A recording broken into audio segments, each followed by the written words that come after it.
Hello, my fellow page turners, and welcome back to the channel. I'm Matthew, the man with the hat who reads, and this is The Lies of Locke Lamora by Scott Lynch. This is a fantasy adventure that I really enjoyed reading. It's the first in a series of books called The Gentleman Bastard Sequence. And it tells the story of Locke Lamora, who starts as an orphan and eventually is trained as a thief and eventually known as a gentleman bastard. And the story is a little bit all over the place, but if you're paying attention, it isn't too big of a problem to get into this. And I'll get into all that a little bit as we go on here. I've been hearing about this book for a while through BookTube. Some people I've watched have really enjoyed it, others not so much. And I can understand why from both sides. I'm in the former camp. I really enjoyed this. I had a lot of fun reading this. The fantasy aspects of it are not crazy, so if you're not big into fantasy, I think you'll be fine. There's just a couple little mentions of magic and mages and stuff here and there. But as a whole, it doesn't really have like a fantasy feel as much.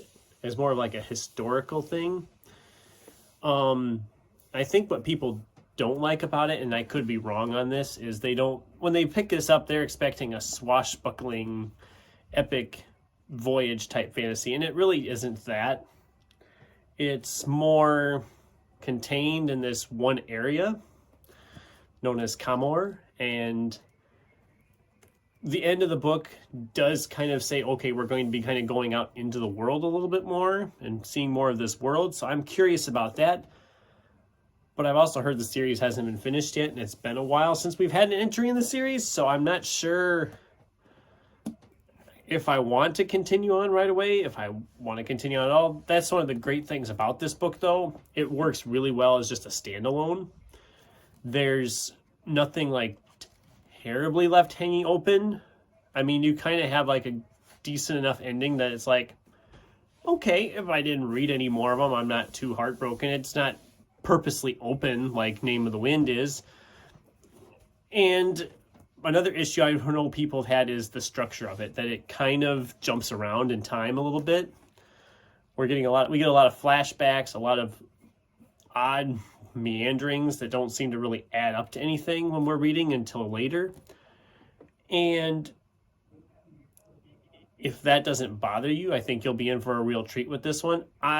Like I said, really enjoyed this. I think this is probably my favorite for February, which there's not much time left in February. By the time as you're watching this, there's not much time left for anything to unseat it.